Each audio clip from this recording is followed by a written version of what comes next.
अब क्या है सर, मैंने ये तो पूछा नुकरा भाई, जब काम हो तो बताऊंगा, मगर तो क्या है, ठीक है। अब जो इसका मेहताब का भैया और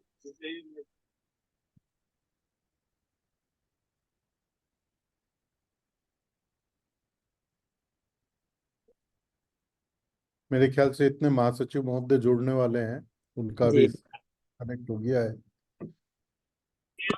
आपस में अनौपचारिक चर्चा कर ले। सही बात है। वैसे ही जस्ट एक चीज, अध्यक्ष जी पैसे फंसे हुए ही है क्या उधार खाते? बहुत उधार ही उधार है, सब देने को तैयार नहीं कोई। कोई कहता है बैंक आए। अच्छा 10% वाला जो लास्ट का है ना, उसके तो उनके इतने एक्सक्यूज हैं कि आपका नट बोल्ट ढीला हो गया, आपका ये लीक हो रहा है, आपने ये सही नहीं दिया था। एक एक साल हो गया प्रोडक्शन करते हुए लोगों को, मतलब कैपेसिटी से ज्यादा प्रोडक्शन हो रहा है, लेकिन पैसा देने के लिए 100 बहाने होंगे। मतलब मशीन से प्रोडक्शन हो रहा है पर पैसे नहीं देना है। पैसे सौ नहीं देने। 100 रुपए के जी नट बोल्ट अध्यक्ष के। जी ये हाल आईएए में भी है। अध्यक्ष जी मैं कुछ कहूँ? हाँ बताएं भाई साहब। सर अध्यक्ष जी जो इसमें जो आईए की मेंबरशिप नहीं दे रहे उनके लिए तो कोई प्रावधान एमएसएमई में है? वो भी आईए की डिले पेमेंट ही है। खैर वो एक अलग विषय है। नहीं अभी तो आपने कहा ना अलग बात कर दी है तो इसलिए मैंने करी है। मोहन भैया तो बाहर गए। हम्म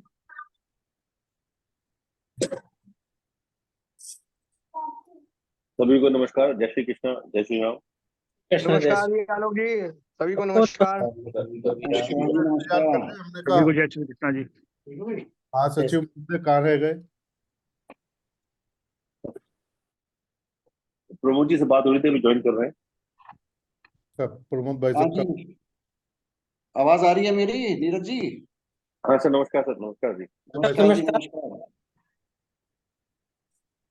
सबसे आपने इसका पहले हम। पासवर्ड टेलीफोन पे हो सकती है कॉल? ये हाँ जी, वाला वेबिनार टेलीफोन पे होगा? टेलीफोन पे। इसका अच्छा पासवर्ड वो नहीं है? सर वही मैंने आपको भेज देता हूँ, आपको भेज देता हूँ अजय जी, आपको भेज देता हूँ व्हाट्सएप पे। मैं लैपटॉप से कर लीजिए। अच्छा वैसे मतलब सर रिक्वेस्ट करूंगा सबको भेज दीजिए प्लीज व्हाट्सएप से, तो मोबाइल हाँ से सब थोड़ा दिक्कत होती है। सर गजेंद्र ग्रुप जी, पे शेयर कर दिया गया है। ठीक है। कौन से ग्रुप पे शेयर हुआ है मैम? चैप्टर एंड डिवीजन वाले ग्रुप पे और ओके ओके ओके। कहाँ पर हुआ है? कर दीजिए ना सीईसी पे, 23-24 वाले सीईसी पर भी करिए। जी सर। इसी पर है। नहीं है, मैंने ढूंढ लिया, नहीं है। अच्छा ये आईए डाक में है सभी। सर अभी जस्ट भेजा गया है विथ पासवर्ड अभी आया आईडी। है sir.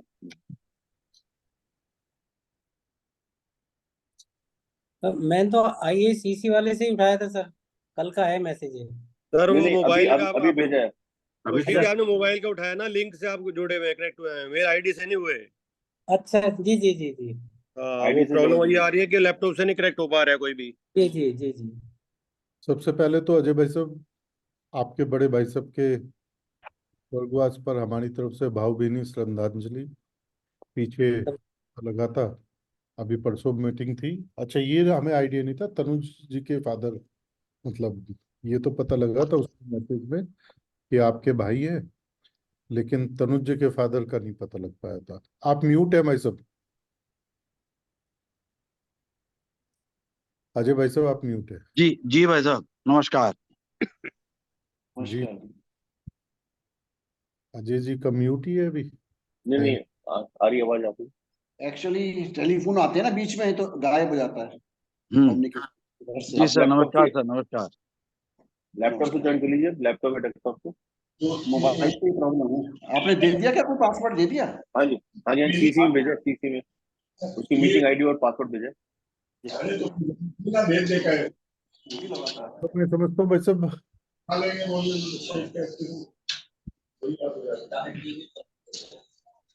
Ji sir can we start? हाँ सर। प्रमोद अजय भाई साहब अगर आप आज्ञा दे तो स्टार्ट करें। जी जी सर बिल्कुल। Just a moment. सर सबको म्यूट करा दीजिए चालू करने के पहले।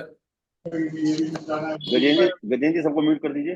गजेंद्र जी मैं करता हूँ भाई साहब। सर आप को होस्ट कर दीजिए मुझे। अब आप अनम्यूट कर सकते हैं अपने आप को। सभी को बहुत बहुत नमस्कार, जय श्री कृष्ण और जय श्री राम। आज की इस बैठक का आयोजन जो हम लोगों ने कराया है, webinar on advantage of facilitation councils for recovery of bad debts delayed payments की, मैं सबसे पहले तो मैं अजय भाई साहब से बड़े भाई उनके जो बड़े, हाँ अजय भाई साहब के जो बड़े भाई साहब की जो डेथ हुई उसके लिए मैं हम लोग भगवान से प्रार्थना करते हैं उनकी आत्मा को शांति मिले और परिवार को पूरा दुख सहने की सहन शक्ति दे। पूरे आईएए परिवार की तरफ से तरफ से मेरी श्रद्धांजलि हमारी तरफ से। कॉन्डोलेंस पहले करेंगे 2 मिनट मौन पहले ही कर लेते हैं भाई साहब। पहले जी। सभी से रिक्वेस्ट है कि एक बार खड़े होकर 2 मिनट का हम लोग मौन श्रद्धांजलि देंगे खड़े होकर के।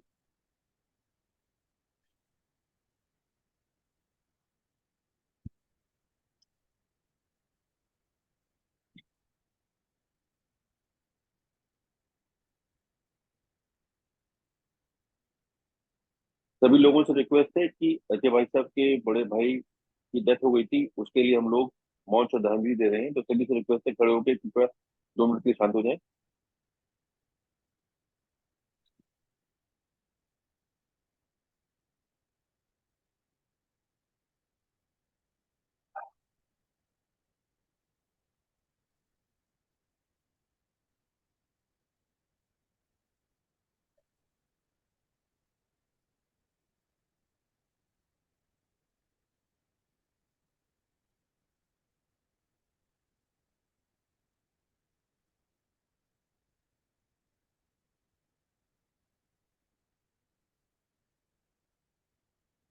ओम शांति ओम। ओम शांति हो। ओम शांति। ओम शांति। आज इस सभा में उपस्थित हमारे पूर्व अध्यक्ष श्री अजय गुप्ता जी, हमारे पूर्व अध्यक्ष प्रमोद गंगलानी जी, मैं आप सभी का बहुत स्वागत व अभिनंदन करता हूँ। हमारे बीच उपस्थित हमारे vice president, secretary, divisional chairman, chapter chairman, president council के हमारे जितने भी एग्जीक्यूटिव मेंबर्स हैं, उन सभी का मैं स्वागत व अभिनंदन करता हूँ। आज जैसा कि टॉपिक है कि अभी सभी के संज्ञान में होगा 31 मार्च खत्म हुआ है और 31 मार्च में मोदी सरकार ने एक नया 43BH कानून भी लागू किया था।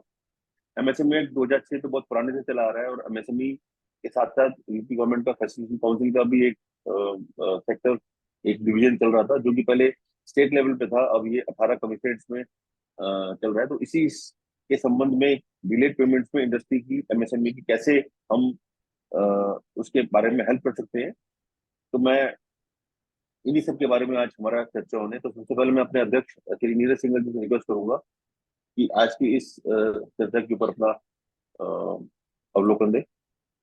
अध्यक्ष जी। धन्यवाद आलोक जी।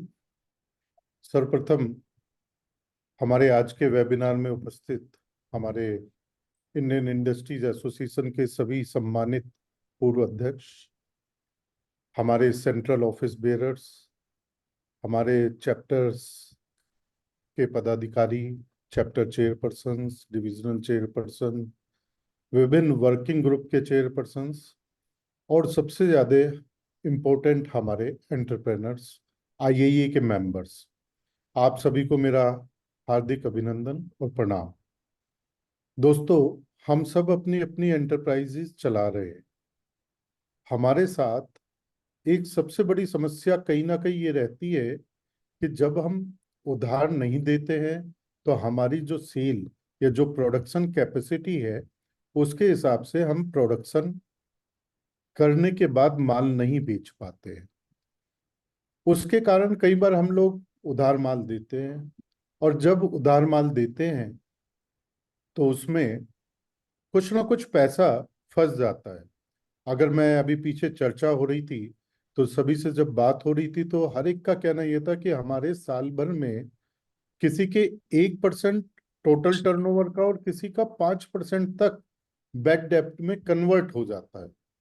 और अगर आज हम अपनी बात करें डेटर्स लिस्ट की, तो डेटर लिस्ट इतनी लंबी होती है कि उसमें पूरे सालाना टर्नओवर का 15 से 20% पैसा हमारा 30 दिन से ऊपर उधार खाते में रहता ही रहता है। इस समस्या को आईएईए ने विगत काफी समय से संज्ञान में रखा और शायद यही कारण भी रहा कि 2006 में जो डिलेड पेमेंट एक्ट बना, उसके लिए उसके स्टार्ट कराने में कहीं ना कहीं आईएईए का बहुत अहम भूमिका रही।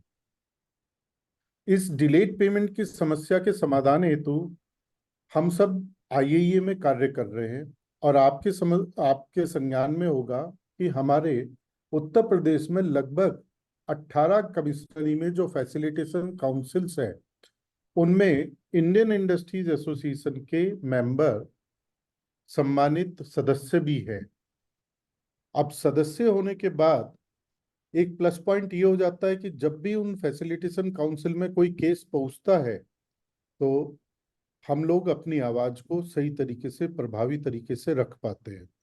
क्योंकि हम सब एंटरप्रेनर्स के साथ एक कॉमन समस्या ये है कि हम लोग बहुत लीगली स्ट्रांग नहीं होते हैं, हमें सारे आयामों का पता नहीं होता है।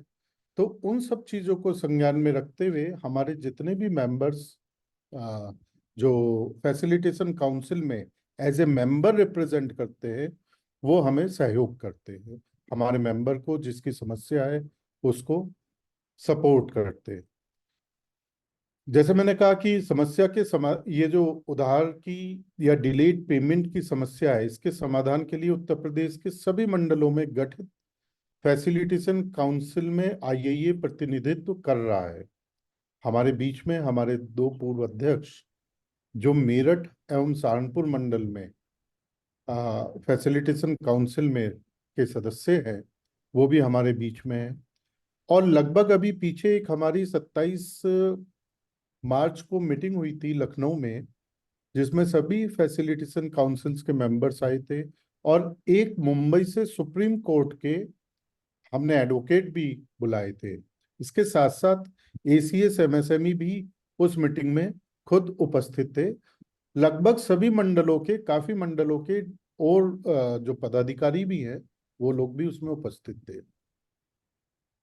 वहां पे हमें जानकारी मिली कि लगभग 200 करोड़ के डिलेड पेमेंट के मामले सफलतापूर्वक हल कराए जा चुके हैं। अब जिस तरीके से विभिन्न मंडलों में हमारे माइक्रो स्मॉल मीडियम एंटरप्राइजेस के मामले आते हैं, कई बार ये होता है उनको जब अवेयरनेस नहीं होती है तो उनको कहाँ रखना, उस बात को कैसे रखना, किस जगह मैं जाऊं जिस जगह पर जाने से मेरे को ये पता लग सके कि क्या कागज रखना है। इन सब चीजों को ध्यान में रखते हुए आज की मीटिंग का आयोजन किया गया कि हम अपने बैड डेब्ट को कैसे रिकवर कर सकते हैं, डिलेड पेमेंट एक्ट क्या है या इससे संबंधित और जानकारी, उसको रिकवरी करने से रिलेटेड हमने इस वेबिनार का आयोजन रखा। मैं अपनी बात को ज्यादा न करते हुए, क्योंकि हमारे बीच में हमारे पूर्व अध्यक्ष दोनों बैठे हैं, आप हमारे काउंसिल्स के सदस्य भी हैं और आपके कार्यकाल में बहुत सारे केस सॉल्व हुए हैं, तो उन केस स्टडीज को ध्यान में रखते हुए आपके सामने वो अपने अनुभव भी रखेंगे और किस तरीके से हमें इस फैसिलिटेशन काउंसिल का फायदा उठा सकते हैं, हमें किन किन कागजों का ध्यान रखना है, उसके बारे में भी जानकारी देंगे। तो मैं अपनी बात को यहीं विराम देते हुए मैं निवेदन करूंगा महासचिव महोदय से कि एक एक करके हमारे पूर्व अध्यक्ष प्रमोद जी और अजय जी को आमंत्रित करें, जिससे धन्यवाद अध्यक्ष, जानकारी दी जा सके। धन्यवाद अध्यक्ष जी। जैसा कि अभी अध्यक्ष जी ने बताया कि फैसिलिटेशन काउंसिल का जो आज जो बैठक है वो हमारी प्रोसीजर्स क्या है, हमको कौन से टॉपिक्स, हमको कौन से पेपर्स तैयार कर रहे हैं, हमको क्या सिस्टम फॉलो करना है, कैसे हम अपनी एप्लीकेशन को फाइल करेंगे और क्या क्या आगे मूवमेंट रहेगा।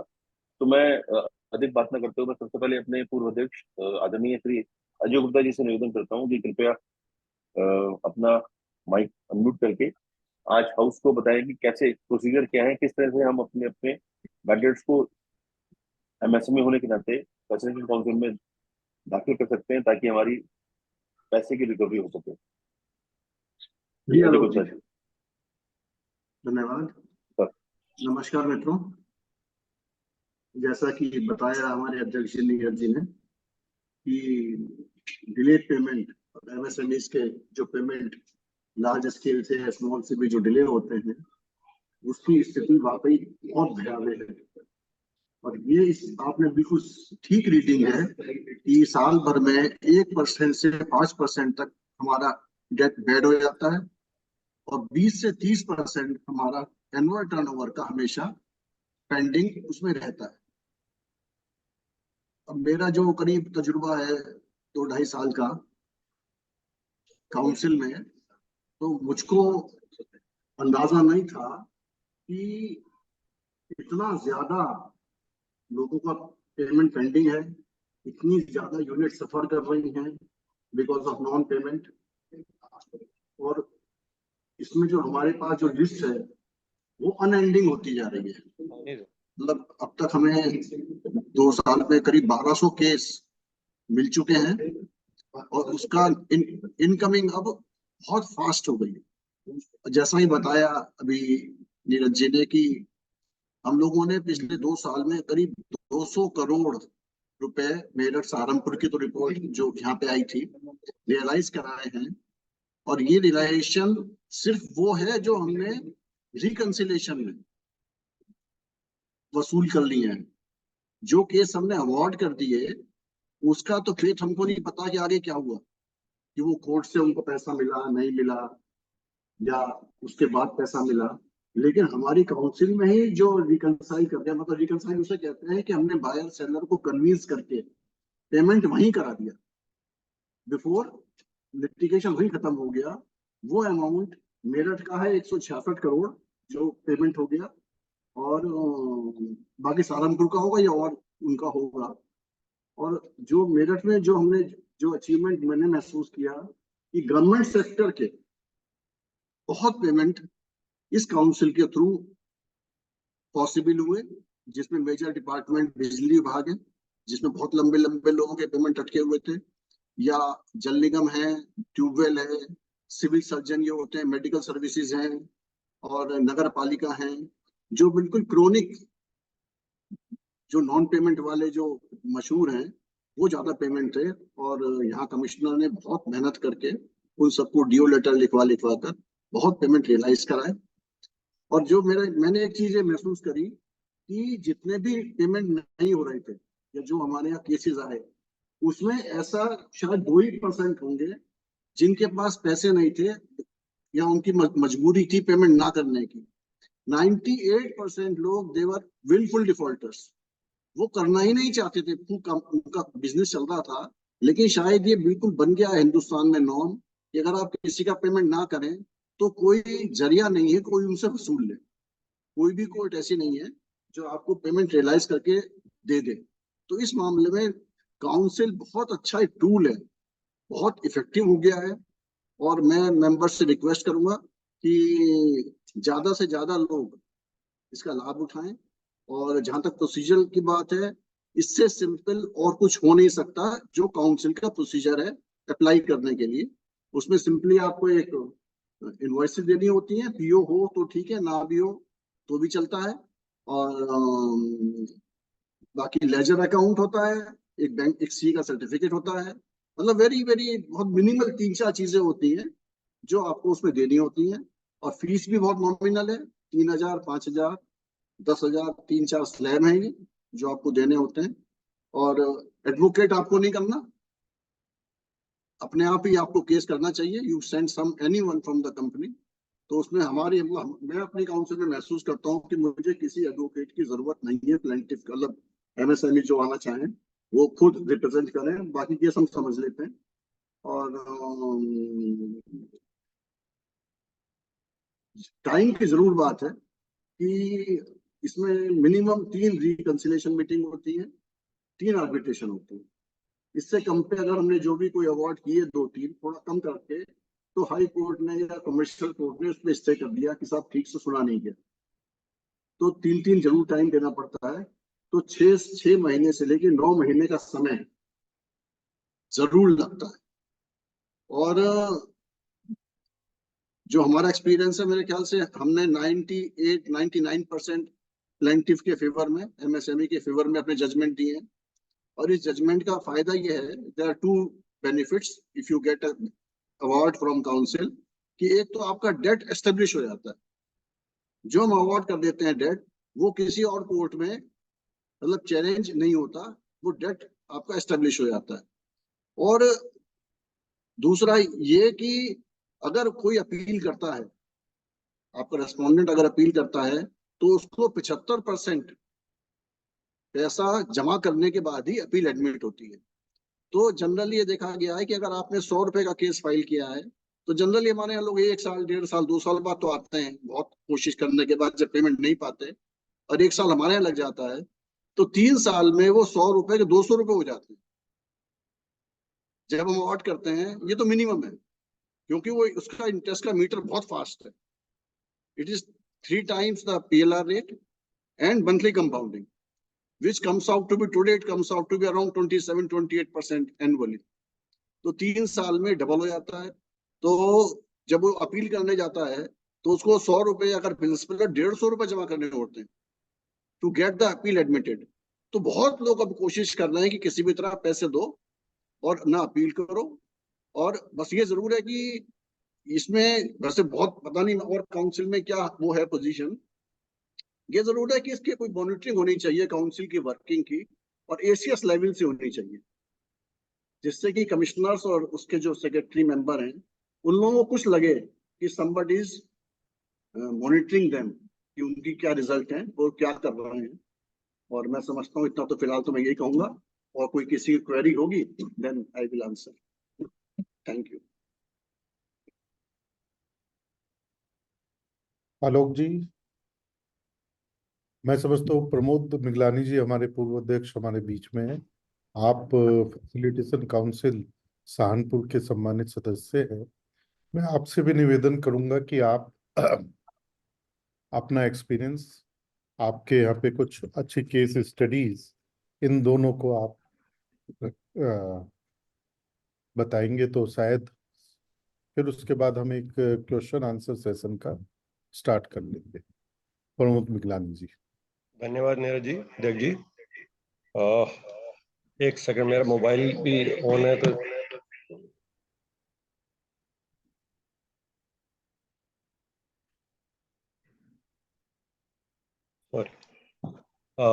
धन्यवाद अध्यक्ष जी। अभी पूर्व अध्यक्ष जी हमारे बड़े भाई अजय गुप्ता जी ने काफ़ी विस्तार से इसके बारे में बताया है। मैं समझता हूँ कि काफ़ी हद तक जो है किस प्रकार से जो इसके अंदर इस पोर्टल पर जो है अप्लाई कर सकते हैं, उसके सारी चीज़ें, सब चीज़ों की जानकारी दे दी है। इसको ऑनलाइन एमएसएमई की साइट है, समाधान वाली साइट है, उसके ऊपर आप जो है इसको ऑनलाइन रजिस्ट्रेशन कर सकते हैं। और ऑनलाइन रजिस्ट्रेशन करने के बाद में 15 दिन बाद आपका केस जो है वो पोर्टल पर जो है शो करना शुरू कर देता है। तो उसमें 15 दिन बाद अपना जो फिजिकल फॉर्म है, वो फिजिकल फॉर्म के और डॉक्यूमेंट सभी इंक्लोजर्स के साथ में 5 सेट के साथ में बनाकर ये जॉइंट कमिश्नर ऑफ इंडस्ट्री यहाँ पर इसको जमा कराना होता है। और इसमें जो मुख्य मुख्य डॉक्यूमेंट्स हैं, वो एक आपका जो सप्लाई इनवॉइस है, सेल इनवॉइस, प्लस जो है जो बायर का पीओ है। पीओ यदि नहीं है तब भी कोई दिक्कत नहीं है। मेन ये है कि जो आपने मटेरियल सप्लाई किया है उसके सप्लाई के इनवॉइस और उसका एक्नॉलेजमेंट ऑफ मटेरियल, उसके लिए चाहे तो उनकी रिसिप्ट हो या एलआर की कॉपी हो, ट्रांसपोर्टर द्वारा कोई एक्नॉलेज कराया गया हो, तो जिससे ये पता चल जाए कि पार्टी को माल जो है, मटेरियल जो डिलीवर हो चुका है। यदि कुछ मामलों में ये भी देखा गया कि पार्टी इस मामले कहती है कि मेरे पास मटेरियल नहीं आया, लेकिन जो जीएसटी पोर्टल से ये सब चीजें साबित हो जाती हैं कि उसने उस आरटीसी लिया हुआ है, तो इट मीन्स कि उसके पास मटेरियल पहुंच चुका है। और इसके साथ में यदि आपने कोई पेमेंट रिमाइंडर से उनको पार्टी को भेजे में, तो केस आपके केस को और जो है थोड़ा स्ट्रॉन्ग करने में हेल्पफुल होता है। यदि अवार्ड के जब हम जाते हैं तो इन सब चीज़ों को देखा जाता है। कंसिलेशन लेवल पर तो खैर इन चीज़ों की आवश्यकता नहीं पड़ती, लेकिन हाँ, जो अवार्ड्स लेवल पर आपके फाइल जितनी मजबूत होगी, आपके फेवर में उतना अच्छा मजबूत अवार्ड बन सकता है।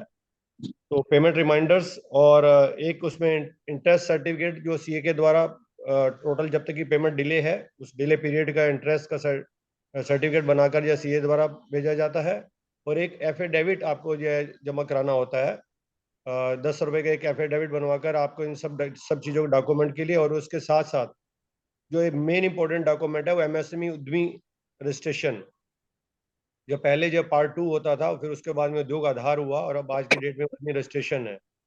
तो इन उद्यमी रजिस्ट्रेशन को ये देखा जाता है कि क्या आप स्मॉल, माइक्रो और स्मॉल कैटेगरी में आते हैं या नहीं आते हैं, क्योंकि मीडियम और लार्ज स्केल के जो भी एंटरप्रेन्योर्स हैं उनके लिए इस फैसिलिटेशन काउंसिल में सुविधा नहीं दी गई है, माइक्रो और स्मॉल के लिए ही फैसिलिटीज़ है।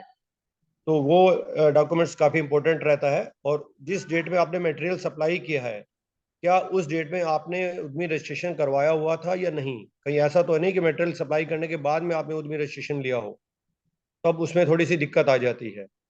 उसके लिए फिर आपको ये साबित करना होता है, कुछ फैसिलिटेशन काउंसिल में तो इस तरह के केसेस को एंटरटेन ही नहीं किया जाता, लेकिन हम अपने सहारनपुर डिवीज़न में हमने सभी इस तरह के केसेस को एंटरटेन जरूर किया, क्योंकि काफ़ी केसेस में 80% केसेस में तो ऐसा होता है कि काउंसिलेशन लेवल पर ही केस सोल्व हो जाते हैं। कुछ 20% केसेस ऐसे बचते हैं जिनको कि हम आर्बिट्रेशन में हमें जाना पड़ता है और फिर उनका अवार्ड करना पड़ता है। तो इसलिए ये जो प्रेशर टैक्टिक्स होती है उस प्रेशर टैक्टिक्स में भी काफ़ी हद तक जो केस सोल्व हो जाते हैं। और जहाँ तक बात ये है कि इस सबसे बड़ी ये तो मैं बधाई दूंगा इंडियन इंडस्ट्री एसोसिएशन को ही कि जिनके प्रयास से ये सिर्फ एकमात्र उत्तर प्रदेश ऐसा है जिसमें कमिश्नरी लेवल पर फैसिलिटेशन काउंसिल का गठन किया गया है। जब कमिश्नरी लेवल पर काउंसिलेशन का गठन किया गया था तो मुझे अच्छी तरह से याद है, जब उस फर्स्ट मीटिंग थी तो कमिश्नर साहब ने कहा कि अब आप लोगों की पेमेंट की भी जिम्मेदारी हम लोगों की हो गई है, कि आप ये काम भी हम ही देखेंगे, क्योंकि उनके लिए भी एक नया एक्सपीरियंस था। जब उनको बताया गया सर कि ये गवर्नमेंट ऑफ इंडिया का एमएसएमई एक्ट है उसी के तहत ही ये सब चीज़ें हो रही हैं, पहले कानपुर लेवल पर होती थी अब जो डिवीज़न लेवल पर हो गई हैं।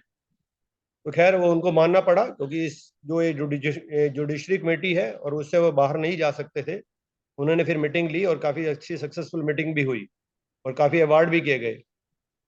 मैं एक आपके साथ अपने एक्सपीरियंस ये शेयर करना चाहूँगा कि ज़्यादातर होता है कि जितने भी गवर्नमेंट सप्लाईज होती हैं, हमारे कुछ साथियों की गवर्नमेंट सप्लाईज भी होती हैं, उनकी पेमेंट फंसी रहती है। गवर्नमेंट से पेमेंट लेना बड़े अपने आप में बहुत बड़े मुश्किल काम होता है।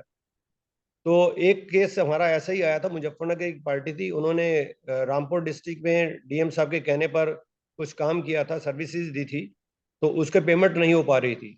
जब उन्होंने डीएम रामपुर को कॉन्टेक्ट किया तो उन्होंने कहा कि ये समाज कल्याण विभाग का कार्य था, मैंने सिर्फ एक जो डीओ जारी किया था। क्योंकि उन्होंने डीओ जारी किया था तो इसलिए बाध्यता उनकी बन गई थी रामपुर डीएम की पेमेंट दिलवाने की। तो पहले जो हमारे यहाँ कमिश्नर साहब थे वो इस चीज़ को थोड़ा कट रहे थे कि मैं डीएम रामपुर के खिलाफ कैसे ऑर्डर पास कर दूं। लेकिन जो अब हमारे पिछले 1 साल से जो नए कमिश्नर आए हैं, ऋषिकेश भारद्वाज और ऋषिकेश भास्कर यशोद जी, उन्होंने डीएम रामपुर के खिलाफ अवार्ड करने का निर्णय लिया। और मुझे बताते हुए बड़ी खुशी हो रही है कि इस तरह का निर्णय शायद अपने आप में पूरे इंडिया में एकमात्र होगा कि किसी डीएम के खिलाफ अवार्ड हुआ हो। वो अवार्ड बन रहा है, जल्दी हम अवार्ड को जो है इशू कर देंगे और उसके बाद में वो डीएम साहब चाहे तो उस विभाग को लिखें या क्या भी जो भी उन्होंने प्रक्रिया को उसको अडोप्ट करना है वो करेंगे, या उसका इम्प्लीमेंट किस तरह से होगा वो बात की चीज़ है। लेकिन हाँ, इस स्तर पर एक बार अवार्ड होना अपने आप में बहुत बड़ी बात है। इसी तरह के कुछ गवर्नमेंट सप्लाईज की केसेस थे। यूपी सीसीएल पश्चिमांचल विद्युत कॉर्पोरेशन के खिलाफ एक हमारे उद्यमी ने सिर्फ एक इंटरेस्ट का क्लेम किया, इंटरेस्ट का क्लेम फाइल किया, जिसमें कि लगभग 1.25 करोड़ रुपए का इंटरेस्ट क्लेम किया था डिलेड पेमेंट के ऊपर। उन्होंने कहा कि मुझे पेमेंट तो मेरी सप्लाई, मुझे ट्रांसफार्मर की सप्लाई की पेमेंट तो मिल गई थी, सर्विसेज की पेमेंट तो मिल गई थी, लेकिन डिले से मिली थी, काफ़ी देरी से मिली थी। तो उसका 1.25 करोड़ रुपए का इंटरेस्ट का दिया। तब जब वकील साहब ने आए उन्होंने कहा कि आपसे इंटरेस्ट के लिए तो आप जो क्लेम फाइल ही नहीं कर सकते। उन्होंने कहा ऐसा कुछ नहीं है, इसमें क्लियर कट लिखा हुआ है विद इन 3 ईयर्स आप जो इंटरेस्ट के लिए क्लेम कर सकते हैं और ये मेरा राइट बनता है। तो वो केस भी हमने एक्सेप्ट किया और उसका भी अवार्ड जो है अभी पिछले 2 महीने हम लोगों ने किया है। इसी प्रकार एक तीसरा गवर्नमेंट का ही एक जो उत्तर प्रदेश कर्मचारी कल्याण विभाग था, उसमें कैंटीन होती थी। जब जीएसटी से पहले जब वैट लागू होता था तब वैट का लाभ मिलता था उनके कर्मचारियों के जो भी मटेरियल सप्लाई होता था। उस दौरान सहारनपुर के एक उद्यमी ने उत्तर प्रदेश के लगभग 75 डिपो पर उस तरह के मटेरियल सप्लाई किए थे और जब उनके यहाँ पे उनको पेमेंट नहीं मिली तो उन्होंने एक सहारनपुर के जो कर्मचारी थे उनको अपॉइंट किया कि आप जाके केस को देखें। तो वो जब भी यहाँ पर आते थे उनको उनसे कंसोलिडेटेड बैलेंस शीट मांगी जाती थी, आप हेड ऑफिस की कंसोलिडेटेड बैलेंस शीट प्रस्तुत करें, जिससे कि ये पता चल जाए कि जिस उद्यमी ने मटेरियल सप्लाई किया उसकी टोटल कितनी पेमेंट बाकी है। वे हर बार मीटिंग में बैलेंस शीट देने से कतराते थे और इधर उधर की बातें करते थे। इस बार कमिश्नर साहब ने उनको बहुत अच्छी तरह से लताड़ लगाई। ने कहा यदि अगर आपने अगली मीटिंग में कंसोलिडेटेड बैलेंस शीट यदि फाइल नहीं की तो मैं आपके खिलाफ FIR दर्ज करा दूंगा। तो इस तरह के हार्ड स्टेप उठाना अपने आप में बहुत बड़ी बात है। और जहां तक आपके जो out of the government supply है, बहुत से ऐसे कस्टमर्स होते हैं, बहुत से मेरे पास ऐसे जो सप्लायर आए, इन्होंने कहा कि हमारे पास हमारी पेमेंट जो काफी दिनों से फंसी हुई है और जो हमारे बायर हैं वो ना तुम्हारा फोन उठाते हैं, ना पेमेंट देते हैं, ना किसी ईमेल का रिप्लाई करते हैं। जब पहला नोटिस यहाँ पे फैसिलिटेशन काउंसिल का गया तो उन्होंने तुरंत उसका रिप्लाई दिया और उसके बाद में उन्होंने कहा कि हाँ नहीं सर, हमने उनकी पेमेंट देनी है, हमें एक थोड़ा सा टाइम दे दीजिए, हमें 3 महीने का 6 महीने का टाइम दे दें ताकि हम इनकी पेमेंट जो है तुरंत कर सकें। कंसिलेशन लेवल पर उनको जो है इस तरह से समझौता एक रिटर्न में जो है लिखवाया गया और उसका समाधान किया गया। तो ऐसा है कि ये फैसिलिटेशन काउंसिल अपने आप में एक बहुत अच्छा टूल है पेमेंट निकलवाने का। अब तो गवर्नमेंट ने जो 43 जो बी अभी लागू किया है, जिसमें कि 31 मार्च तक काफी लोगों की वैसे जो लार्ज स्केल इंडस्ट्री की पेमेंटें फंसी रहती थी, वो उन्होंने सभी मैं समझता हूँ कि 90% इंडस्ट्री की जो स्मॉल सेक्टर की और माइक्रो लेवल की इंडस्ट्री है उनकी पेमेंटें आ गई होंगी। हो सकता है कि माइक्रो टू माइक्रो या माइक्रो टू स्मॉल पेमेंटें रह गई हों, लेकिन लार्ज स्केल ने इस चीज़ को काफ़ी सीरियसली लिया और इसको जो पेमेंटों को जो है काफ़ी हद तक जो है दूर किया है। और कोई भी मेरे साथी कोई और चीज़ पूछना चाहता है तो मोस्ट वेलकम। बाकी अध्यक्ष जी जैसा आप आगे मीटिंग को कंटिन्यू करना चाहें। बहुत बढ़िया भाई साहब। प्रमोद भाई साहब, कहीं ना कहीं ऐसा होता है, केस स्टडीज जो आपने कुछ बातें बताई, चाहे वो रामपुर के DM की थी या फोन कॉल करके जिन लोगों के एक्चुअल केसेस जब सामने आते हैं तो उनसे व्यक्ति को हौसला भी बढ़ता है और मन भी करता है कि ये सब इस फैसिलिटेशन काउंसिल का से अपने पैसे की उगाही कर सकते हैं।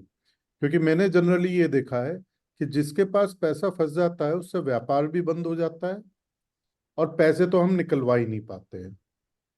अब ओपन हाउस में मैं हर एक से रिक्वेस्ट करूंगा, अगर आपका कोई प्रश्न हो तो आप अपना हैंड रेज कर दें।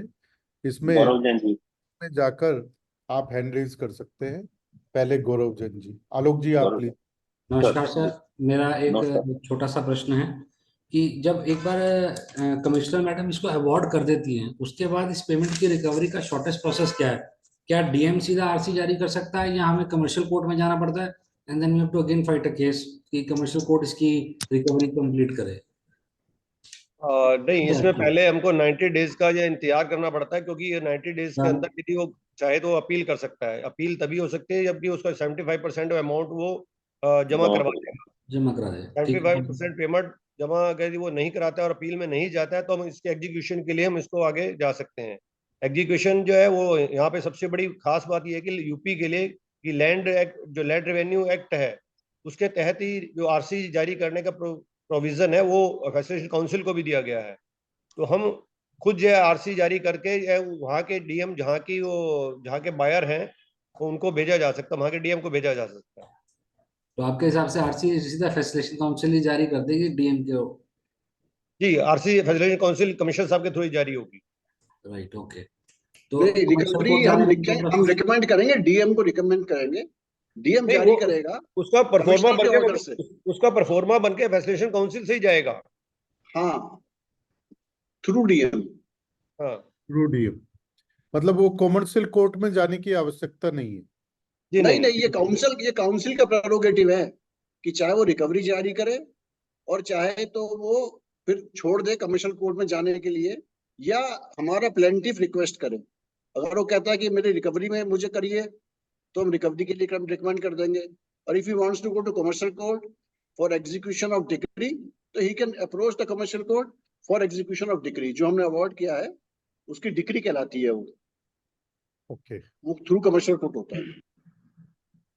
तो व्हाट इज द शॉर्टेस्ट वे आपके एक्सपीरियंस में, इतने साल के एक्सपीरियंस में, क्या शॉर्टेस्ट तरीका है उस पैसे को रिकवर करने का? देखिए, रिकवरी जो DM के थ्रू है वो बहुत शॉर्ट है, दैट इज शॉर्टेस्ट। क्योंकि realization of money through commercial court वो बहुत टीडियस चीज है, वेरी वेरी टीडियस। उससे मनी रियलाइज करना भी आसान नहीं है, सिवाय इसके कि क्योंकि ब्याज बढ़ता जाता है तो रेस्पोंडेंट प्रेशर में रहता है कि Right. जैसे डिले हो रहा है तो ब्याज भी जा रहा है। तो इट इज योर वो कि अभी वैसे यूपी में रिकवरी बहुत कम जारी हुई है, 1-2 जारी हुई है, और शायद हमारे यहाँ उनको पता भी नहीं है ज्यादा जो अवार्ड हम कर रहे हैं कि क्योंकि they can मेरे approach us। किसी नॉन का अवार्ड हुआ था, वो बेचारा कभी कमर्शियल कोर्ट जा रहा है, कभी डीएम के पास जा रहा है, ना कमर्शियल कोर्ट वालों को पता है ना डीएम वालों को पता है, फिर वो फैसिलिटेशन नहीं, ऐसा तो नहीं है, ऐसा नहीं है। मैं आपसे डिस्कस कर लूंगा पर्सनल केस, आप भी जानते हो उस केस को, इसकी बात कर रहा हूँ मैं। ठीक है, ठीक ठीक है। केस टू धन्यवाद जी। हो जाता है कई बार, केस टू केस डिफरेंट। जी अंकुर सिंघल जी अपने आप को अनम्यूट करिए। अंकुर सिंघल जी। दीपक बजाज जी बनारस।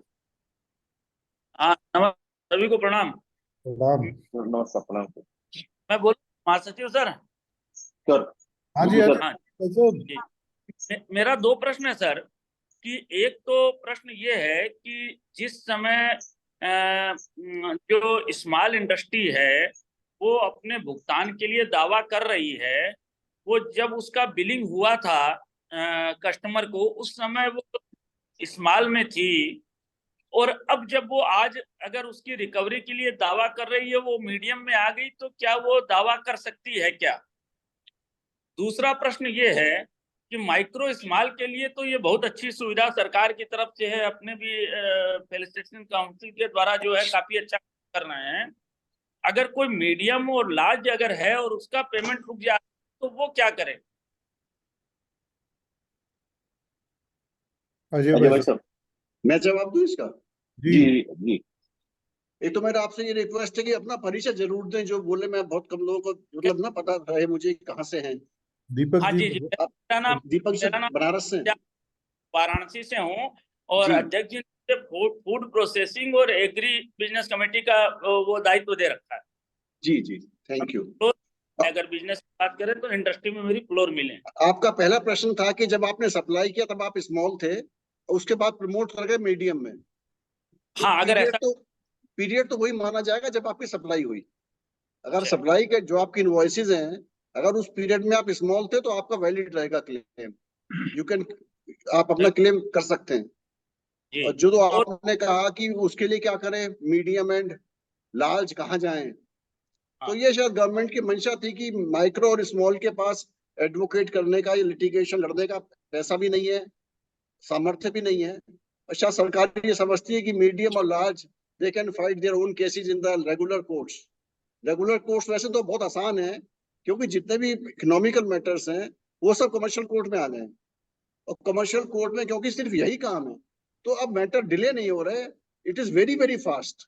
अगर आप कमर्शियल कोर्ट में अपना केस लेके जाएंगे वहां भी डिले नहीं होगा, लेकिन बस यही है कि थोड़ा टाइम तो लगेगा ही, वहां पर आपको एडवोकेट करने पड़ेंगे, दैट्स ऑल। हाँ सर, लेकिन उसमें क्या है ना कि कोर्ट तो कोर्ट है, चलता रहेगा, और इसमें क्या होता है कि जहाँ हम लोग दाखिल करते हैं वहीं पे सेटलमेंट होकर के काम हो जाता है, कार्रवाई आगे नहीं बढ़ती। ये काउंसिल में है फैसिलिटी, वहां पे नहीं होगी।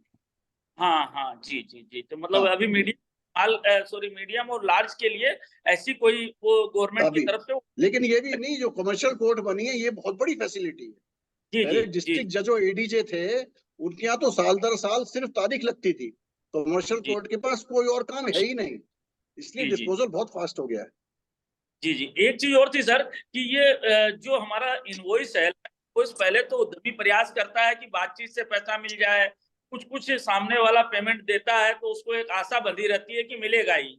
इस प्रोसेस में कई बार 3 साल भी निकल जाते हैं, फिर बाद में ये एहसास होता है कि अब प्रेशर भी कमजोर हो गया और धीरे धीरे सामने वाला जो थोड़ा थोड़ा दे रहा है वो देना बंद कर देता है। तो इसकी कोई लास्ट वो टाइम भी है क्या कि लास्ट 22 से 3 साल? 3 साल, ठीक है सर।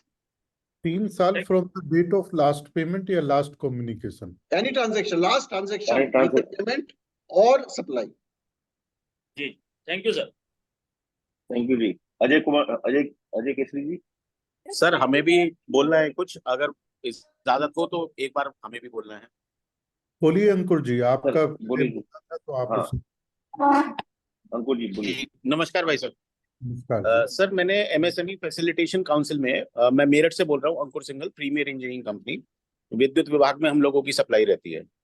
तो मई 2021 का मेरा काफी पेमेंट है, जो अभी एक हाइडल के डिस्कॉम है, यूपी के डिस्कॉम में मेरा लंबित है पेमेंट। और मैंने दिसंबर में फैसिलिटेशन काउंसिल में अपनी एप्लीकेशन डाली थी, बट अभी तक उसका कोई रिवर्ट नहीं है। मेरठ में ही मैंने प्रोसेस करा था केस। और मैं जो यहाँ पर हमारे डीआईसी में जीएम साहब हैं, उनसे भी मेरी मुलाकात हुई है 1-2 बार इस विषय में, बट अभी तक कुछ हुआ नहीं है सर इसमें। आप आईएए के मेंबर हैं वैसे? हाँ जी, मैं प्रेसिडेंट में आईए मेंबर। अंकुर जी, आप जो है, क्यों मैंने बताया बहुत मेरठ में बहुत लंबी पेंडेंसी है, आप मुझे जी। अपना केस ना जो आपने अप्लाई किया मुझे व्हाट्सएप कर दीजिए। ठीक है भाई साहब, बिल्कुल। I will tell you the status. नमस्कार भाई साहब। जी नमस्कार। ठीक है। सर देखिए, मैं भी पूछना चाह रहा था। जी हेलो, थैंक यू। हाँ जी, एक करके मैं सबका हेलो। नाम ले रहा हूँ। हाँ जी, अजय केसरी जी, अनम्यूट करिए अपने सर मैं आप को। जी। वाराणसी से हूँ। मेरा नाम अजय केसरी है। मैं इंडस्ट्रियल ऑक्सीजन का वाराणसी में काम है, और सर हम लोग ट्रेडिंग भी करते हैं कुछ बिजनेस का। सर मेरा एक थोड़ा रिसेंट केस है, मैंने आईएएस भी तुरंत ही 3-4 दिन हुए ज्वाइन किए हुए, तो मैंने आज की मीटिंग करी। सर मेरी एक पार्टी ने, मैंने उसको पेमेंट किया हुआ है एक रॉ मटेरियल लेने के लिए, और लिमिटेड कंपनी है कोलकाता की, और वो मटेरियल के लिए मेरे से पैसे ले ली, और ना तो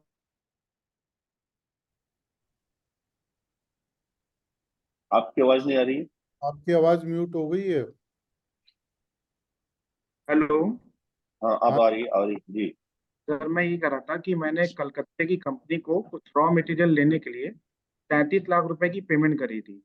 तो उस कंपनी, लिमिटेड कंपनी ने ना तो मुझे मटेरियल दिया, और ना अब मेरे पैसे वापस कर रही है। और उसने मुझे 2 चेक दिए थे मेरे बहुत प्रेशर करने पे, लेकिन वो चेक भी बाउंस करा दिया उसने। और मेरे को पता चला तो ये कंपनी जो है फ्रॉड में ही इन्वॉल्व है। इसी तरह तो ऑल ओवर इंडिया ऐसे केसेस करती रहती है। अजय जी,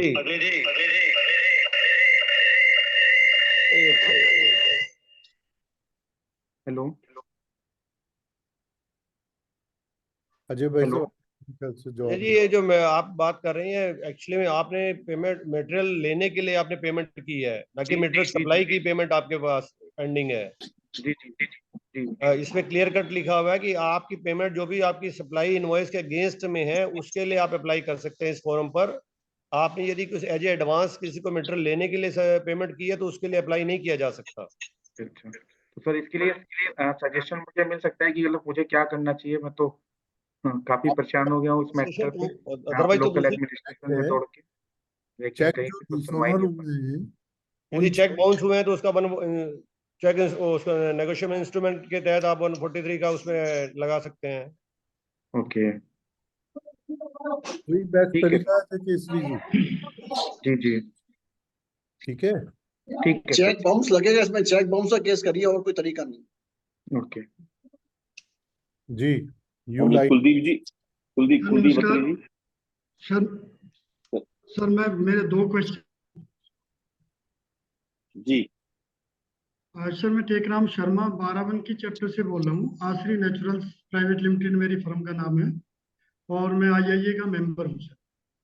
तो जैसे अभी अध्यक्ष जी ने कहा है कि इसमें हमें फैसिलिटेशन काउंसिल में जाने के लिए एडवोकेट नहीं करना पड़ता, तो सर मेरी एक रिक्वेस्ट है कि क्या केस की कोई कॉपी आप किसी ग्रुप पे शेयर कर सकते हैं, जिससे कि हम लोग एक आइडिया ले सकें। कोई भी ऐसा केस हो जो रिजोल्व हो चुका हो, उसकी कॉपी चैप्टर लेवल पे आप शेयर कर सकते हैं सर। एक पहला क्वेश्चन। दूसरा मेरा क्वेश्चन ये है सर कि अयोध्या मंडल में जो हमारे मेंबर हैं, उनके लिए आप बता सकते हैं कि हमारे फैसिलिटेशन काउंसिल के आईआईए के कौन है मेंबर? ये तो वेबसाइट पर है, आशीष अग्रवाल है आशीष अग्रवाल अयोध्या के। और सर केस की कॉपी कोई मिल सकती है ग्रुप पे, जिससे कि एक आइडिया ये लग के तो हम लोग। नीरज जी आप गिरवा सकते हैं, वी कैन प्रोवाइड। आप उसमें गिरवा दीजिए अपने उस पे आईआईए के ग्रुप पर। ठीक है व्हाट्सएप पे गिर मेरे सकती है ख्याल में कॉपी, कोई प्रॉब्लम बेसिक नहीं है। सजेशन ये जानना चाहते हैं वो, केस कैसे फाइल करना है, तो कैसे उसको फाइल ब्लैंक टेम्पलेट डॉक्यूमेंट हम मिल उसमें जाए जिससे वो केस फॉर्मेट फाइल डाल कर सके। देंगे, जो फॉर्मेट भरना पड़ता है उसमें सारे इंक्लूजन लिखे होते हैं, फॉर्मेट डाल देंगे, आप उसे पढ़ लीजिए। बहुत सिंपल है, कोई मुश्किल नहीं है। नहीं, अयोध्या वाले केस में एक बात मैं कहना चाहता हूँ कि वो हम ही से रिलेटेड केस है। उसमें जो लेटर गया है सामने वाली पार्टी को, वो रिसीव नहीं कर रहा है। उसने 2 लेटर रिफ्यूज कर दिए, पहला लेटर रिसीव किया था। इसमें आपको ये करना होगा कि रेस्पोंडेंट कहाँ के हैं आपके? अयोध्या टू आगरा। आगरा के लोकल पेपर में आपको एक विज्ञापन प्रकाशित करना होगा कि इस तरह वो फॉर्मेट आपको काउंसिल से मिलेगा, जो उसमें आपको पब्लिकेशन करना होगा। अगर आप लोकल पेपर में पब्लिकेशन कर देंगे तो सर्विस मानी जाएगी कि that you have that your respondent receive the information. एक पब्लिकेशन करना होता है वहां के पेपर में, आगरा के पेपर। Okay sir, okay. नहीं अनुपम जी, इसमें ये भी है कि यदि वो स्पीड डाकिया ने, पोस्टमैन ये लिख के ये भेज दिया कि लेने से इनकार किया, तो भी एक्नॉलेजमेंट माना जाता है, तो भी माना जाएगा। नहीं, वो ये लिख के आ रहा है अवेलेबल नहीं है वहाँ, मतलब कोई था नहीं। जनरली यही आता है, अवेलेबल नहीं है। फिर तो ये दूसरा एड्रेस दीजिएगा, पब्लिकेशन करा दीजिए लोकल लोकल पेपर मेल में। आईडी, जो रजिस्टर्ड मेल आईडी हो वो दे दीजिएगा। जीएसटी विभाग में कोई मेल आईडी उनकी रजिस्टर्ड होगी, उसको दे दीजिएगा, उस पर नोटिस सर्व हो जाएगा। अच्छा, ये मेल आईडी है तो उसमें करा दीजिए, मेल से भी माना जाएगा। तो मेल कराने के बाद तो फिर पेपर में प्रकाशन कराने की जरूरत नहीं ना है? हाँ, फिर जरूरत नहीं है। अगर मेल बाउंस नहीं हो तो फिर जरूरत नहीं। ओके। यूलाइट वाले, यूलाइट सर हमको भी मौका दीजिए आलोक जी, गाजीपुर से। आप गाजीपुर से आप पहले बोल लीजिए भाई साहब, बेटर रहेगा। प्लीज सर, बोल सकता हूँ? हाँ बोलिए भाई साहब। जी बोलिए। नमस्ते सर। सर एक्चुअली मेरी फर्म जो है ब्राई प्लास प्राइवेट है, और मैं ये कहा था, तो मैंने गवर्नमेंट ने सप्लाई किया था, आरएस में दिया था, रोड के लिए सीसी रोड में लगता था। मेरी प्लास्टिक की फैक्ट्री है, और उन्होंने क्या किया कि जो करीब 14 लाख का पेमेंट था, उसे दे करके 70-80 हज़ार के करीब लग रहा हमारा पेमेंट। जो उन्होंने कहा कि पेमेंट कम है, इतना ले लीजिए, बाद में मैं पेमेंट कर दूंगा। और उन्होंने फिर बाद में सर किया है, और आज तक लटकाए हुए जो है, बीच में तमाम मैं रजिस्टर्ड लेटर भेजा हूँ, कोरियर करके भेजा, इसके मेल भी किया हूँ उनको, जो है वो बस कोई जवाब नहीं दिए। फिर बाद में हमने गवर्नमेंट को साइड पे लगाया जो है, उस पर उन्होंने कहा कि सर अभी कोविड में ये दिक्कत हो रही है, तो ऐसा अकाउंट नहीं मिल रहा है, तो दुनिया भर करके लास्ट में बोल रहे हैं कि हमारे आपका कोई अकाउंट का पता नहीं चल रहा, क्या करें इसके लिए? लगाइए, आप काउंसिल में जाइए ना। आपकी कौन सी कमिश्नरी है? वाराणसी है सर, वाराणसी। तो आप जाइए वाराणसी में, काउंसिल में लगाइए केस, तो बिल्कुल बढ़िया केस है, पैसे मिलेंगे आपके। अनुपम जी वहाँ पे वो है, अनुपम देवा जी को आप हाँ जी जी काउंसिल में लगा दीजिए। अभी लेकिन सर 7-8 साल पहले की बात है, लेकिन हम लगातार इनसे कंटिन्यूटी बने हुए हैं। 7-8 साल हो गया सर। कितना लास्ट पेमेंट कब आई आपके पास? नहीं, पेमेंट तो सर उसी समय दिए थे, बाद में पेमेंट ना दे करके फिर उन्होंने जवाब दिया था। इसके बाद फिर कोई जवाब नहीं, फिर बाद में हमने गवर्नमेंट को लिखा, लेटर रजिस्ट्री किया, फिर हमने मेल पर डाला उनको, बराबर में मेल करता रहा। कितने साल हो गए? जी सर, कितना पुराना हो गया? 7-8 साल हो गया सर। 7-8 साल कह रहे हैं। आपके पास लास्ट उनका कम्युनिकेशन कब का है? लास्ट 3 महीना 3 साल के अंदर में है सर। अगर लास्ट कम्युनिकेशन है जिसमें उन्होंने लिखा हुआ कि पेमेंट देनी है, या पेमेंट बाद में देंगे, या कुछ और चीजें लिखी हुई है? मेरा ट्रांसफर हो गया, मैं संबंधित अधिकारी को मैं रेफर कर दिया हूँ बस। देखिए, ये मामला गवर्नमेंट का, आप केस लगा दीजिए, ये कोई टाइम बार नहीं माना जाता, गवर्नमेंट का माना जाएगा। अच्छा, आप लगाइए केस। ठीक है sir, thank you sir. Commissioner से आएंगे तो पैसे आएंगे। क्या करना ये बताओ, पुराना जी आगे हाँ जी, चेतन बल्ला जी। सबको बहुत बहुत नमस्कार। सर मेरा अपने एक्सपर्ट से कि ये क्वेश्चन ये था कि अगर जैसे हम अपना केस अपील करते हैं, और जो अपोजिट पार्टी है वो अपने लेजर स्टेटमेंट में शो करती है कि उसने कैश द्वारा पेमेंट कर दी गई, सपोज मैंने सप्लाईज करी हैं, और उसने अपना हमारा केस को इनएलिजिबल करने के लिए अपनी बुक्स में उसने कैश जमा कर लिया। कैश की कोई मान्यता नहीं है। अच्छा सर, लेकिन अगर ट्रांजैक्शंस कैश के द्वारा किए गए हैं तो क्या हम अगर आपने कैश रिसिप्ट दी हुई है तो माना जाएगा, अदरवाइज अपने लेजर में कुछ भी लिखता रहे उससे कोई फर्क नहीं पड़ता। अच्छा, ठीक है सर। अच्छा सर, सेकेंडली क्या ऑर्डर वर्बल हम कोई पीओ भी होना जरूरी है इसमें जाने के लिए, या वर्बल ऑर्डर के ऊपर भी हम जा सकते हैं? नहीं, वर्बल ऑर्डर पे जा सकते हैं। यदि वो पीओ इसलिए होता है यदि उसके अंदर कोई टर्म्स कंडीशन है, उसको आपने फुलफिल किया है या नहीं किया। अगर आपने वर्बल ऑर्डर है और कोई भी अगर उसको आपने जो मटेरियल सप्लाई किया है यदि वो उससे डिसएग्री है तो वो 15 दिन के अंदर रिटर्न कंप्लेंट कर सकता है। यदि उसने 15 दिन के अंदर रिटर्न कंप्लेंट नहीं की तो वो मान्य नहीं होगी, चाहे वो क्वालिटी से रिलेटेड हो या क्वांटिटी से रिलेटेड हो या किसी भी तरह की सप्लाई से रिलेटेड हो। 15 दिन के बाद उसका वो आपका मान्य जाएगा। ठीक है सर, ठीक है, थैंक यू। हाँ जी, शामली एग्रो हाँ जी सर, गुड इवनिंग। मैं अर्चित बंसल शामली एग्रो केमिकल से कर रहा हूँ, शामली यूपी से। जी बताइए। बोलिए। सर मेरा इशू ये है कि मेरा एक क्लाइंट है आगरा में, तो उसके यहाँ पे मेटल सेल किया था, लेकिन 2-2.5 साल करीब हो गया है, पेमेंट रिटर्न नहीं कर रहा है। फोन रिसीव कर लेता है लेकिन पेमेंट करने के लिए रेडी नहीं है।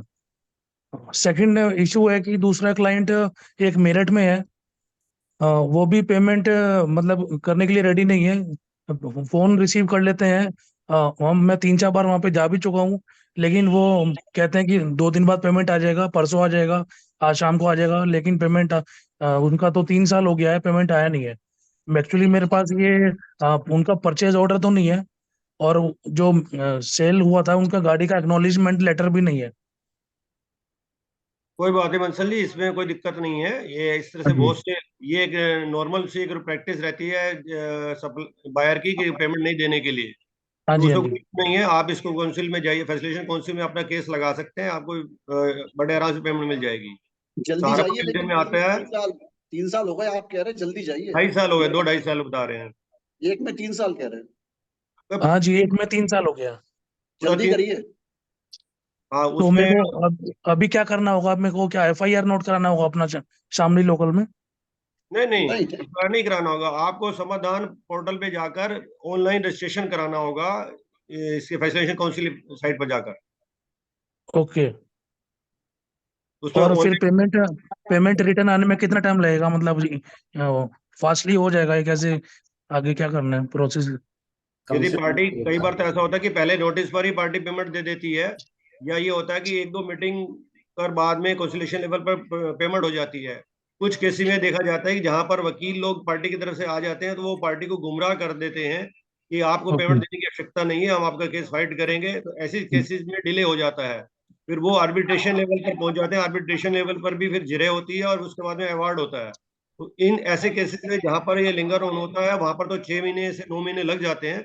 Otherwise okay. कोशिश उम्मीद ये होती है कि लगभग 3 महीने के अंदर पेमेंट जनरली जो है मिल जाती है। ठीक है, बस मेरा तो यही क्वेश्चन था सर। आपको यदि इसके बारे में, मेरे सहारनपुर जो डिवीजन पड़ता है आपका, लगभग 80% केसेज जो शामली से आते हैं। आपके वहां पर इंडो बायो एग्रो वाले हैं, उनके हर महीने लगभग 10 केस आते हैं। तो आपको कोई दिक्कत है तो आप मेरे से फोन पे कांटेक्ट कर सकते हैं कि कैसे इसको आपने अप्लाई करना है, या वहां पे सहारनपुर के किसी भी बंधु से या किसी भी इंडस्ट्री से जो आईए का मेंबर हो, उसको पूरी जानकारी होगी, वो कैसे इसको अप्लाई किया जाता है वो आपको बता देंगे।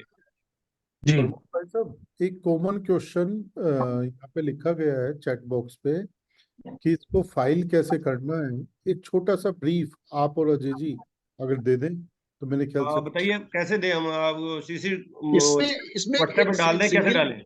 एक पेज का फॉर्मेट है, सिंगल पेज फॉर्मेट है, उसको हम डाल देंगे व्हाट्सएप पर।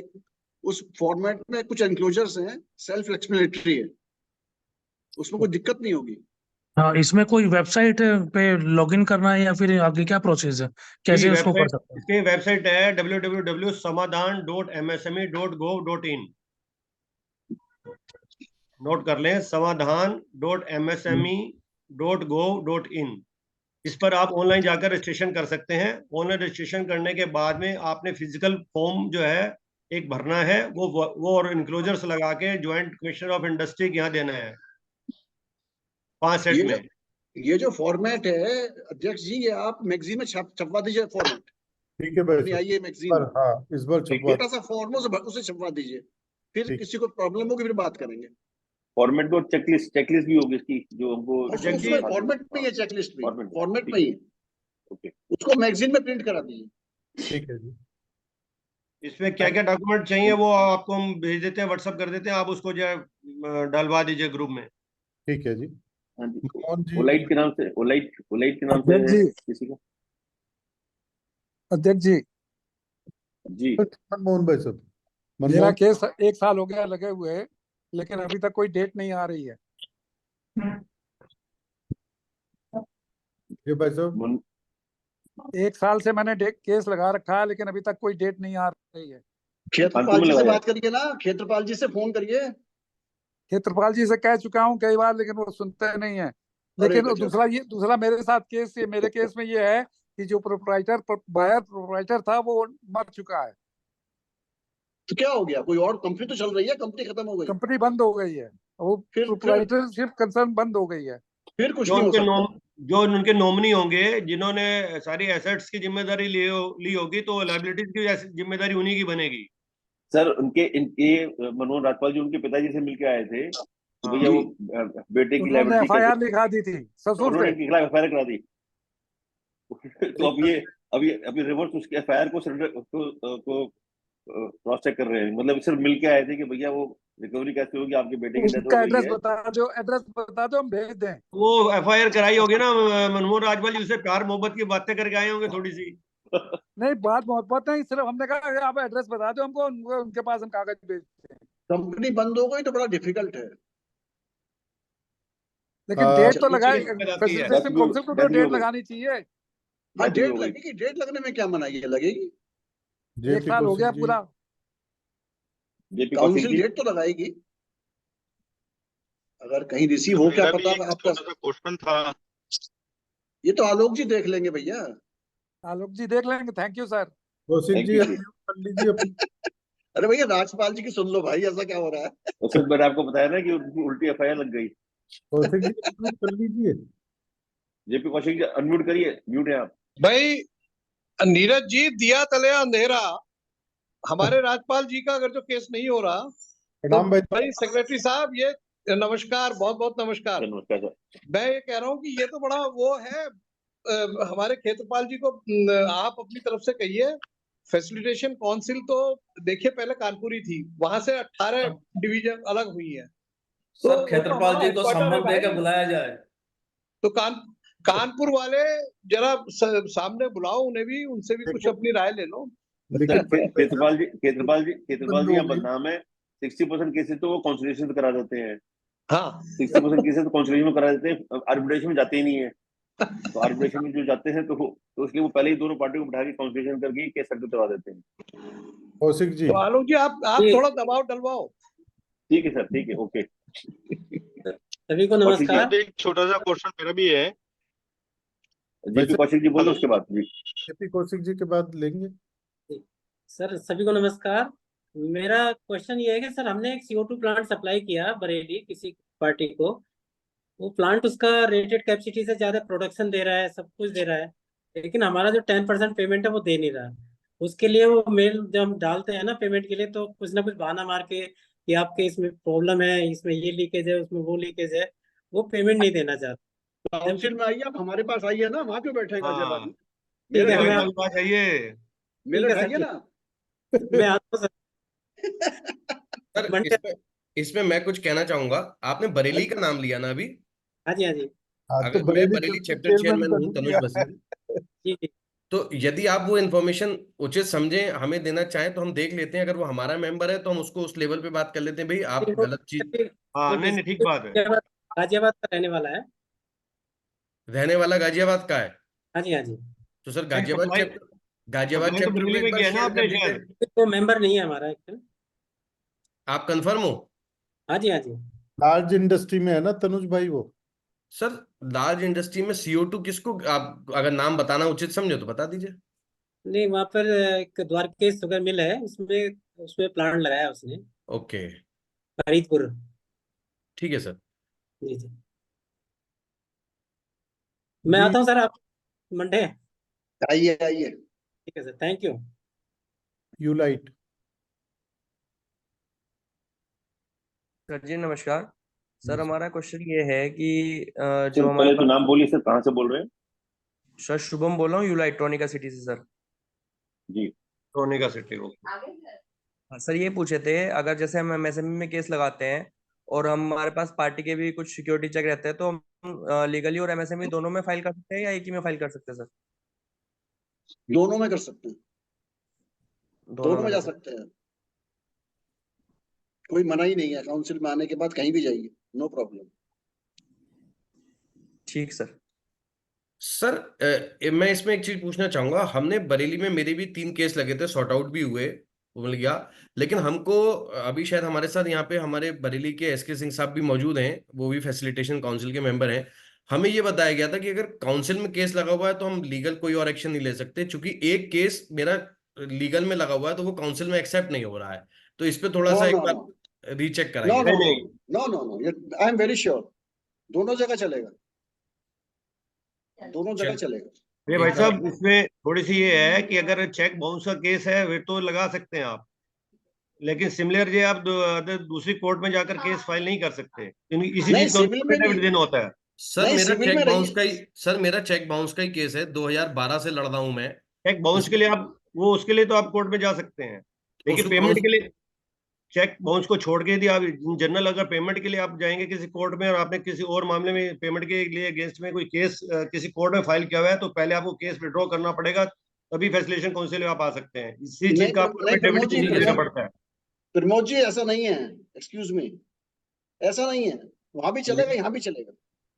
हो सकता है सर कहीं गलती मैं हो आपको जजमेंट भेज दूंगा, I can send you the हाँ जजमेंट। हो सकता है कोई ऐसा क्लियर, वो क्लियर कर लेंगे इसको। क्लियर कट है वो। ठीक है, ठीक। मैं समझता हूँ सभी के प्रश्न हो गए। सामने वाले एक बार कुछ और पूछना चाह रहे थे, सामने एग्रो केमिकल से आलोक जी, नहीं तो फिर जी अनम्यूट नहीं सर हो। एक क्वेश्चन मेरा भी था छोटा सा। मैं बिजनौर से राहुल बात कर रहा था। हाँ राहुल जी बताए प्लीज। सर मेरा क्वेश्चन था, गवर्नमेंट में डिपार्टमेंट में, मैं मेरे बिजनौर से बात कर रहा हूँ। मेरा मेरठ से क्वेश्चन है कि मेरे काउंसलिंग में मैंने जो है अपना केस फाइल करा है, लेकिन उस पर अभी तक कुछ नहीं हुआ। लगभग ये सारी चीजें मेरे ख्याल से 1 महीने से पड़ा हुआ है काउंसलिंग में। काउंसलिंग हाँ गए, कौन सी काउंसिल में गए? सर सुन पा रहे हैं मुझे? बिजनौर से है ना? ये समाधान पोर्टल पे अप्लाई करा था मैंने। हाँ हाँ मैं बिजनौर से बात कर रहा हूँ। तो आप कौन सी काउंसिल में गए उसके बाद? मैं समाधान पोर्टल पे करा था। ये समाधान पोर्टल जो अभी आप लोगों ने बताया था, उसी में मैंने कर रखा है फाइल। तो 15 दिन में उसमें जाता है, वो चला जाता है नोटिस पार्टी को 15 डेज में। अच्छा, पार्टी को चला जाता है, उस पर लिखा हुआ है कॉन्टेक्ट फॉर द काउंसलिंग, तो मुझ पर नंबर भी नहीं है उनका। अभी मैं मैसेज भी कर रहा था। राहुल जी इसमें आपसे यही निवेदन किया गया था कि ऑनलाइन के साथ साथ फिजिकल भी फॉर्म भर के आपको ज्वाइंट कमिश्नर ऑफ इंडस्ट्री का जमा करवाना है। बिल्कुल बिल्कुल, मुझे नॉलेज नहीं थी, मुझे अभी ये नॉलेज हुई है। और आप लोग की मीटिंग ज्वाइन करने के बाद मुझे नॉलेज हुई है कि जो है फिजिकली भी वहां देना होता है। हाँ, वो फिर वहां से वो नोटिस भेज देंगे, ऑनलाइन तो इमीडिएट नोटिस चला जाता है। अच्छा अच्छा अच्छा। लेकिन फिर भी मुझे जो है, हम लोग जो चाहेंगे कि कांटेक्ट नंबर मुझे मिल जाए, जो काउंसलिंग जिनसे कांटेक्ट भी करा जा सकता है वहां। वो तो मेरठ में ही है, मैं क्या कुछ अगर कोई डॉक्यूमेंट नहीं, ये हाँ, जाएगा मुरादाबाद जाएगा, मुरादाबाद में है। ओके। अच्छा अच्छा, बिजनौर मुरादाबाद में, तो वो मुरादाबाद से शिवसा हम देख लोग रहे हैं रामपुर से फिर मतलब SK सिंह जी। केसेस मेरा मेरठ का है जी। अच्छा अच्छा, नहीं केसेस मेरठ का है मेरा। सप्लाई मटेरियल सप्लाई आपने कहाँ से किया था? बिजनौर से ना? बिजनौर। तो बिजनौर से किया था तो मुरादाबाद डिवीजन में जाएगा आपका केस। अच्छा अच्छा, मुरादाबाद डिवीजन में जाएगा, उसके बाद चलिए ठीक है। वहाँ पर रामपुर से मतलब मुरादाबाद डिवीजन में कॉल करना है। SK सिंह जी हैं रामपुर से, वो देखते हैं। जी जी, कर सकते हैं आप। लाडली प्रसाद जी आप कुछ कहना चाह रहे थे? ठीक है, थैंक यू सर। लाडली जी आप कुछ कहना चाह रहे हैं? जी सर नमस्कार। नमस्कार जी। मैं एक चीज आपको जी बोलिए। मैं एक चीज आपको क्लियर करना चाहता हूँ। वो जब अवार्ड हो जाता है तो 90 डेज उसकी रिपेमेंट के लिए और अपील करने के लिए 90 डेज मिलते हैं। और मैं ये बताना चाहता हूँ जिनको अवार्ड मिल जाए, तो चूंकि कोर्ट को इसके बारे में जानकारियां नहीं है, तो इसमें अपील जब की जाती है तो 75% ऑफ द अवार्ड अमाउंट वहां जमा करने के बाद अपील होती है।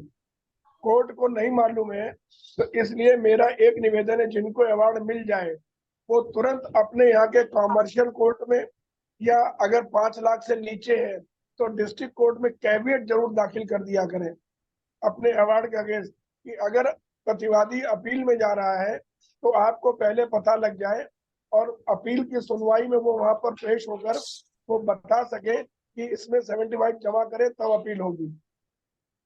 ये कैविएट लगाना अवार्ड होल्डर के लिए बहुत जरूरी है मेरे हिसाब से। अजय भाई दूसरा, हाँ, दूसरा एक चीज और मैं क्लियर करना चाहता हूँ, जो थोड़ा सा मैं कंफ्यूज हो रहा हूँ।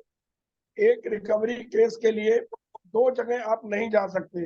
अगर आपने सिविल कोर्ट में कोई केस कर रखा है तो आप काउंसिल में नहीं आएंगे, काउंसिल में है तो वहां नहीं जाएंगे, एक ही जगह केस होगा। ये मेरे को अपनी जानकारी है, फिर भी अभी आपके यहाँ से मिला है कि नहीं होता है, तो हो सकता है ये हो जाए।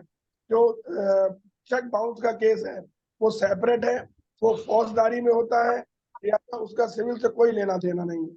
मैं सिर्फ इतनी जानकारी आपको देना चाहता हूँ। धन्यवाद। लाडली प्रसाद जी, आप अगर मैं गलत नहीं तो आप तो कानपुर में काफी टाइम से फैसिलिटेशन काउंसिल को देखते रहे हैं। स्टेट फैसिलिटेशन काउंसिल में थे स्टेट पहले आप। फैसिलिटेशन हाँ, संजय कानपुर कौल जी और आप लघु उद्योग भारती से आप दोनों रहे हैं ना?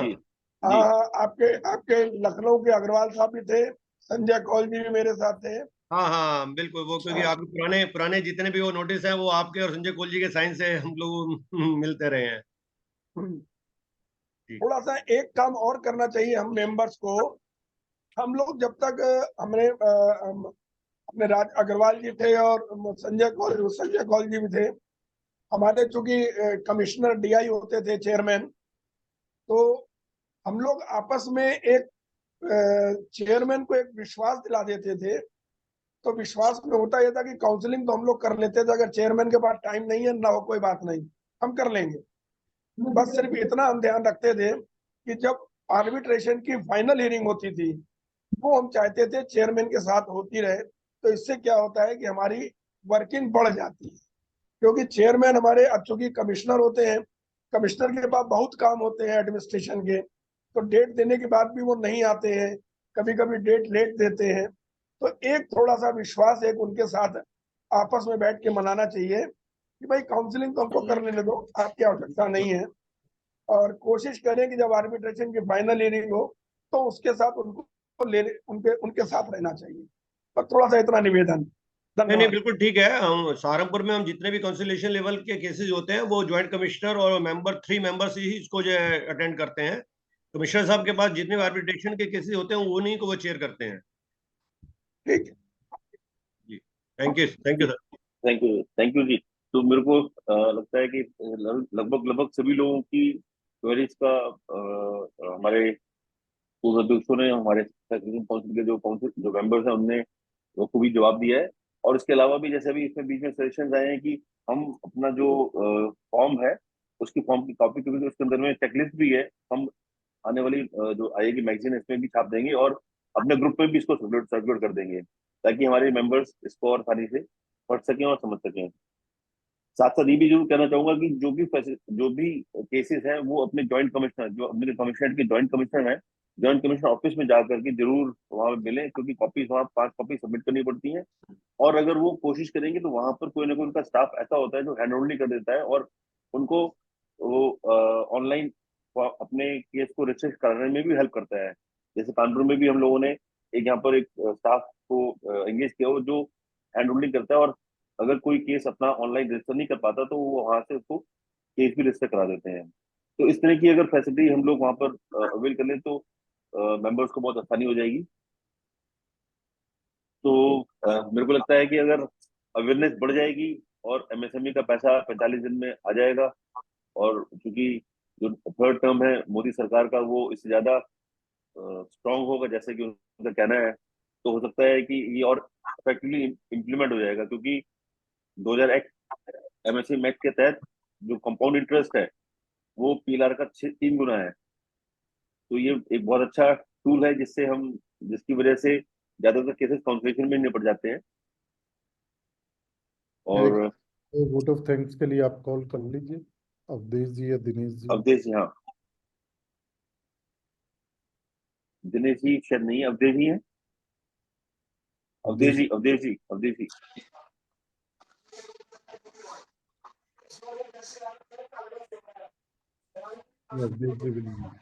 अवधेश जी फिर ड्राइविंग कर रहे थे। ठीक है, मैं समझता हूँ। तो सभी को आज की इस मीटिंग के लिए सभी को बहुत बहुत धन्यवाद। धन्यवाद कि आप आए। मेरी कुछ इसमें लिमिटेशन थी, 100 के ऊपर जा नहीं पा रहे थे, तो मैं बीच में एग्जिट कर गया था ताकि इसको 100 को इंक्रीज कर पाऊँ। लेकिन मीटिंग बहुत अच्छी रही और मेरे को लगता है कि हमारे लोग जी आप इसलिए एग्जिट करके कि एक आदमी और जुड़ जाए। तो आज वोट सहारनपुर में वोट पड़ रहे हैं, तो एक वोट का ये मूल्य है सर। तो वही कोशिश यही थी कि आगे जुड़ जाए, लेकिन वो कोशिश नहीं होती। तो लेकिन ये बहुत अच्छी मीटिंग रही और उम्मीद है कि ऐसी मीटिंग्स करेंगे ताकि हम लोगों को अवेयर कर पाए। और मैं आज सभी लोगों का, खासतौर से अजय गुप्ता जी का, प्रबल मिगलानी जी का, पंकज गुप्ता जी का मैं बहुत बहुत धन्यवाद देता हूँ कि उन्होंने हमारे सारे मेंबर्स की समस्याओं का और उनके क्वेरीज को बहुत सही तरीके से उसका निस्तारण किया, जवाब दिया। और आगे भी करते हैं कि ऐसे ही हमारे सारे मेंबर्स अपनी समस्याओं को बताएंगे तो उसका हम कोई ना कोई सोल्यूशन निकाल के देंगे। तो एक बार मैं फिर से सभी को और अध्यक्ष जी को धन्यवाद देते हुए आशा करते हैं कि हम आगे भी इस तरह की सार्थक बैठक करते रहेंगे। सभी का बहुत बहुत धन्यवाद। जय नमस्कार। जय श्री राम। नमस्कार। नमस्कार सभी को, नमस्कार, धन्यवाद एंड प्रमोद मिगलानी सभी को बहुत बहुत नमस्कार। नमस्कार सभी को। नमस्कार। नमस्कार।